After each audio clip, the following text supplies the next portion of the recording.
comes from San Bernardino. John Doe asks, what is plant tissue culture? Okay, plant tissue culture is interesting.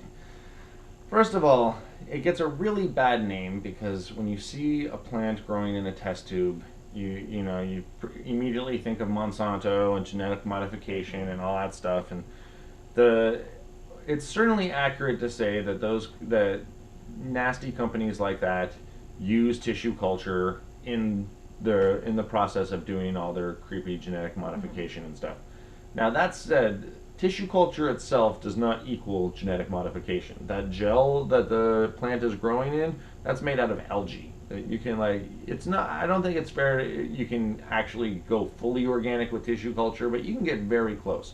What tissue culture is growing a plant in. It's called in vitro. It's growing it in a test tube situation, and that has a lot of interesting properties to it. Now, typically, plants reproduce with one of two ways. There are either cuttings, which sometimes gets called cloning, which isn't true cloning, it's cutting, where you take a mother plant and you cut it off into pieces, and then you expose those pieces to some rooting hormone in an environment that's rich in oxygen and water, and it forms roots, and that plant grows into an almost identical replica of the mother plant that it was cut from. The other way a plant is grown from is from seed, obviously, which is a male and female plant reproducing, and that seed growing up and having, a genetic relative of both the male and female. There's a third way, and that's called totipotency, and that's how tissue culture works. Now, the difference between plants and animals on a molecular level is totipotency, and totipotency means that a plant can be regrown from a single cell. And that's a bizarre concept when you think about it, but unlike an animal, like a plant, you can cut off the very tip of one leaf and using tissue culture, regrow it into a whole new plant. And that's very strange, but it has a bunch of very helpful properties. Now, some of the most celebrated cannabis plants, I'm thinking of OG Kush, has bad systemic problems. It gets powdery mildew and different fungal infections very easily, and very often it's right in the seed of the plant, and it's systemic. It passes from one generation to the next, and it never really goes away.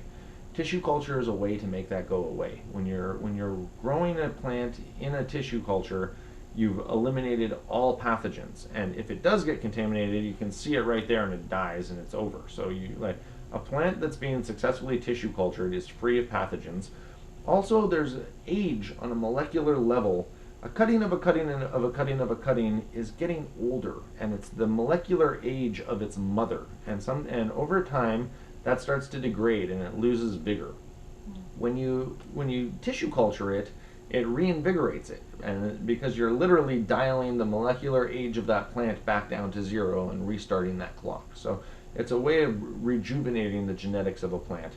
There's also some weirder things you can do with it. So a plant knows what to do based on hormone signals. We have an endocannabinoid system in our brain.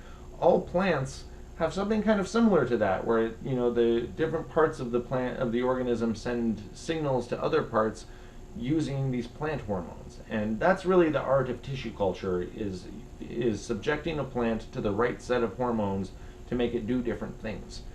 It's conceivably possible to have a cannabis plant produce CBD in vitro, and which is weird. I'm not sure that's even a good thing, but it's interesting. And in this era where CBD is incredibly scarce and there's children that are dying because they can't get any, the idea that in a small laboratory you could produce enormous amounts of it, is kind of too promising to ignore. There's other weird things you can do with it. You can take a cluster of cells and literally turn it into seeds. Those seeds are called synthetic seeds, and they look all twisted and weird. But that's, there's a lot of very interesting science that can be done with tissue culture that I'm a science geek, so I like it. Now, in terms of what I actually promote, I promote traditional farming methods, but tissue culture is a very promising field that I think biologists should take a harder look at. So, you said hormones. Are they genetically modified then? They're not genetically modified. Tissue culture does not equal genetic modified. However, if you want to genetically modify a plant, typically you do that with a plant growing in vitro. And so the one does not equal the other, but they're constantly associated because the same companies using these genetic modifying techniques do it in vitro. Cool, thank you.